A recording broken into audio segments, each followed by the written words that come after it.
देखिए, ये सिर्फ डेटा या नंबरों का खेल नहीं है। ये सीधे तौर पर AC 239 वारसलीगंज की कहानी है। नवादा जिले के इस निर्वाचन क्षेत्र ने अभी हाल ही में हमें ये साफ दिखा दिया है कि जब जमीन पर जमीनी हकीकत और समीकरण बदलते हैं तो सत्ता कैसे पलट जाती है। तो आज के इस डीप डाइव विश्लेषण में हम बिल्कुल एक रणनीतिक नजरिए से 2025 के चुनावी परिणामों को डिकोड करेंगे और बात करेंगे कि 2030 के लिए एक अभेद्य गवर्नेंस ब्लूप्रिंट कैसे तैयार किया जाए। चलिए शुरू करते हैं। आज हम कुछ अहम पहलुओं पर बात करेंगे। वारसलीगंज की नब्ज से लेकर 2025 के नतीजों की इनसाइड स्टोरी, चुनावी पैटर्न्स, लोगों की असल तकलीफें और फिर 2030 का हमारा एक्शन प्लान और विजन। तो सबसे पहले आइए वारसलीगंज की जमीन और यहाँ की नब्ज को थोड़ा करीब से समझते हैं। नवादा जिले के इस इलाके का जो सामाजिक ताना माना है ना, वो बहुत ही गहरा और जटिल है। हमारे पास यहाँ करीब 3,51,000 रजिस्टर्ड वोटर्स हैं। सदियों से यहाँ की राजनीति इसी मिट्टी के सामाजिक और जातीय समीकरणों से तय होती आई है। एक तरफ भूमियार वोटर्स का बहुत ही मजबूत और पारंपरिक प्रभाव है, तो दूसरी तरफ यादव, कुर्मी और कोयरी समुदायों की बहुत ही निर्णायक और ठोस उपस्थिति है।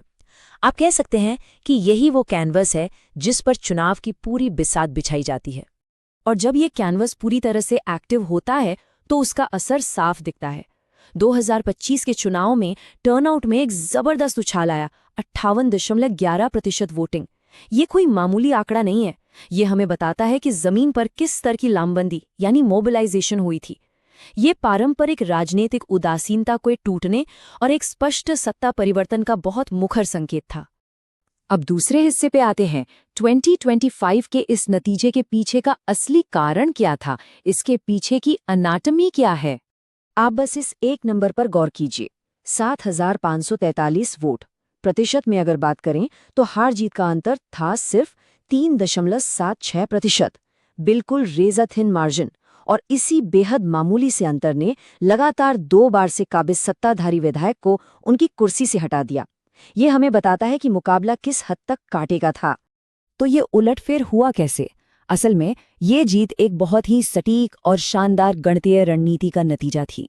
राष्ट्रीय जनता दल की उम्मीदवार अनीता जी ने क्या किया? उन्होंने अपने पारंपरिक मुस्लिम यादव बेस को, जिसे हम MY कहते हैं, लवकुश यानी कोयरी और कुर्मी जनसांख्यिकी के साथ रणनीतिक रूप से जोड़ दिया। इस बेजोड़ सोशल इंजीनियरिंग ने जो पारंपरिक सवर्ण और भूमियार कैलकुलेशन था, उसे पूरी तरह से बेअसर कर दिया।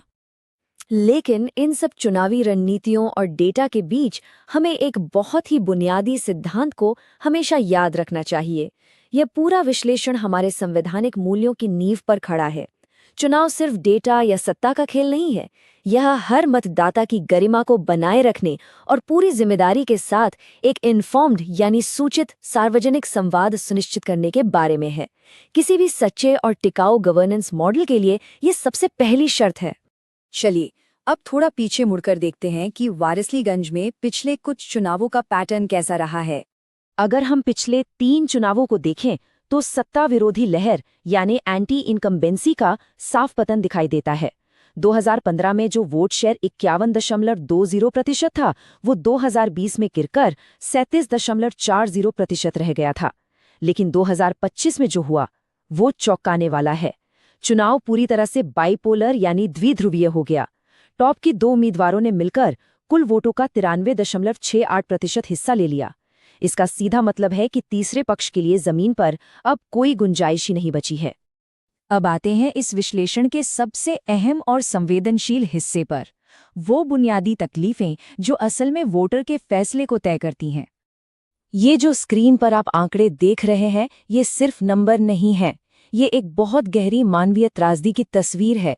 क्षेत्र में 74% गर्भवती महिलाएं एनीमिया का शिकार हैं और 49% बच्चों में कुपोषण या स्टंटिंग है। आप सोचिए, ये प्राथमिक स्वास्थ्य सेवा के पूरी तरह से ढह जाने का सबूत है। जब तक कोई जनप्रतिनिधि इस मानवीय संकट का समाधान नहीं करता, तब तक विकास की बाकी सारी बातें बिल्कुल बेमानी हैं। और दुर्भाग्य से ये संकट सिर्फ स्वास्थ्य तक सीमित नहीं है। इंफ्रास्ट्रक्चर की हालत भी बहुत खराब है। वारिसलीगंज चीनी मिल 1993 से बंद पड़ी है। ये सिर्फ एक इमारत नहीं बल्कि स्थानीय रोजगार की कब्र बन चुकी है, जिसकी वजह से हमारे युवा भारी संख्या में पलायन करने को मजबूर हैं।